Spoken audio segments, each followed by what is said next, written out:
Musailamah bin Sumamah bin Khabir bin Hubaib Al-Hanafi Abu Samah. Dia adalah seorang yang mengaku nabi dan mempunyai umur panjang. Musailamah lahir dan dibesarkan di daerah Yamamah, tepatnya di desa yang bernama Jabaliyah yang berlokasi dekat Ainah di lembah Hanifah di wilayah Niger. Di zaman jahiliyah, dia dijuluki sebagai Rahman atau Sang Pengasih dan dikenal dengan Rahman al-Yamamah. Dia melanglang buana ke perkampungan-perkampungan Arab dan non-Arab guna mempelajari ilmu-ilmu yang bisa menarik simpati orang kepadanya. Musailamah pergi ke Gunung Sadana dan Hawa, berguru kepada para tukang peramal, dukun, tukang sihir, pentakwil pertanda burung, dan pengikut bangsa jin. Dalam perdukunannya, dia bisa menyambung sayap burung yang terpotong dan bisa masukkan telur ke dalam botol. Musailamah mengaku sebagai seorang nabi, dan Rasulullah sedang berada di kota Mekkah. Musailamah sering mengirim orang pergi ke Mekkah untuk mendengarkan Al-Quran lalu membacakan di hadapannya. Maka dibacanya dan memperdengarkannya kepada orang lain, serta mengakui itu adalah ucapan dia. Pada tahun 9 Hijriyah, ketika Islam menyebar ke seluruh jazirah Arab, kabilah Bani Hanifah mendatangi kota Madinah untuk menyatakan diri masuk Islam. Dan Musailamah ikut beserta mereka. Ibnu Ishaq menyebutkan bahwa Musailamah adalah termasuk dari kelompok Bani Hanifah yang menemui Rasulullah. Mereka mendatangi Nabi dan mereka menutupi muka Musailamah dengan pakaian. Nabi menemui dan menyapanya, yang mana pada waktu itu Nabi sedang memegang ranting pelepah kurma. Nabi bersabda, "Jika kamu minta ranting ini, aku tidak akan berikannya." Pada waktu itu, Musailamah meminta kepada Nabi bagian dari kenabian atau sebagian khalifah.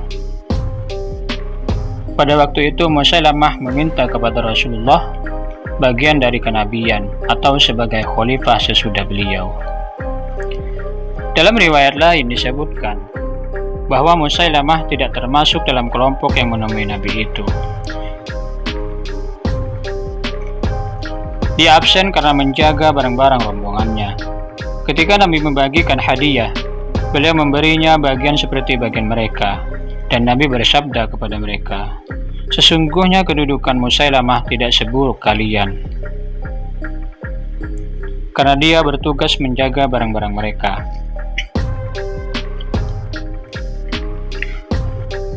Ketika rombongan Bani Hanifah kembali ke Yamamah, tempat asal mereka, Musailamah mempromosikan dirinya sebagai nabi dan mengaku telah mendapat bagian kenabian dari Rasulullah. Berdasarkan sabda Nabi di atas, kedudukan Musailamah tidaklah seburuk kalian. Kemudian Musailamah mengumumkan kenabiannya di hadapan kaumnya sambil membacakan pantun-pantun, menghalalkan dan mengharamkan sesuatu semaunya sendiri. Di antara pantun-pantun karangannya yang dianggap sebagai Al-Quran yang diwahyukan kepadanya adalah, "Sungguh Allah telah menganugerahkan atas orang hamil. Allah mengeluarkan darinya makhluk yang berjalan dari antara kulit perut dan isinya. Di antara mereka ada yang mati dan ditanam dalam tanah. Di antara mereka ada yang hidup sampai ajal tiba. Dan Allah mengetahui yang rahasia dan tersembunyi." Di antara pantunnya lagi adalah, "Wahai katak betina, anak dua katak, bersuaralah bagian atasmu di air dan bawahmu di tanah. Kamu tidak melarang orang minum dan tidak memperkeruh air."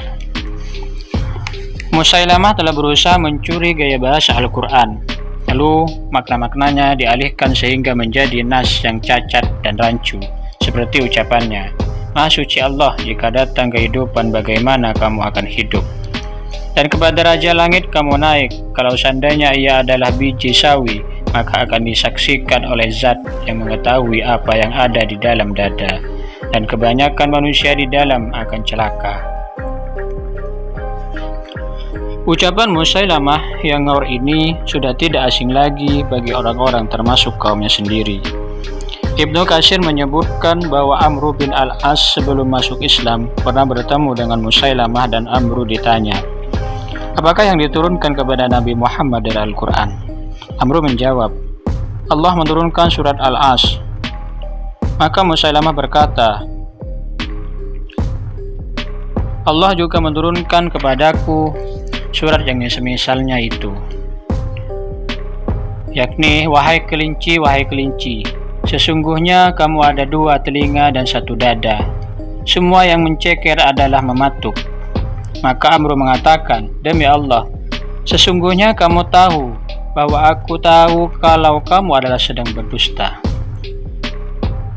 Ibnu Katsir mengomentari perkataan Amr yang mengatakan ini adalah Al-Quran Musailamah.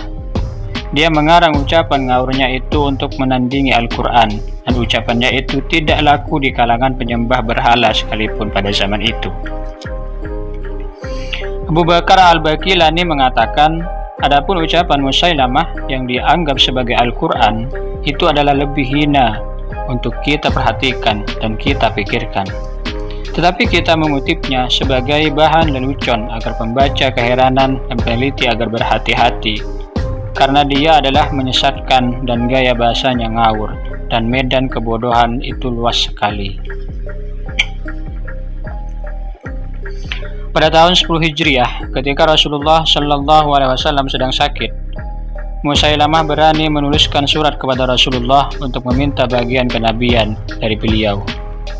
Surat itu dituliskan oleh Amr bin Jarud Al-Hanafi dan dikirimkan melalui Ubadah bin Al-Haris Al-Hanafi yang dijuluki Ibnu Nawwahah. Isi surat itu adalah sebagai berikut. Dari Musailamah Rasulullah kepada Muhammad Rasulullah, sesungguhnya kami memiliki separuh tanah dan kaum Quraisy memiliki separuhnya, akan tetapi kaum Quraisy tidak memberikannya. Maka Rasulullah menjawabnya dengan mengirimkan surat yang ditulis oleh Ubay bin Ka'ab yang isinya dengan menyebut nama Allah, Maha Pengasih lagi Maha Penyayang. Dari Nabi Muhammad kepada Musailamah, sesungguhnya tanah adalah milik Allah yang diwariskan kepada orang yang dikehendaki dari hamba-hambanya, dan akhir yang baik adalah bagi orang-orang yang bertakwa, dan keselamatan atas orang yang mau mengikuti petunjuk hidayah. Musailamah mengirimkan surat kepada Nabi yang dibawa oleh 2 orang yang salah satunya bernama Ibnu Nawwahah. Ketika Nabi membaca isi surat itu, Nabi meminta pendapat 2 orang tersebut seraya bertanya, "Apa pendapatmu tentang apa yang dikatakan Musailamah?" Mereka menjawab, "Pendapat kami seperti apa yang dikatakannya." Lalu Rasulullah Shallallahu Alaihi Wasallam bersabda, "Demi Allah, kalau seorang utusan itu dibolehkan untuk dibunuh, niscaya aku akan penggal batang leher kalian."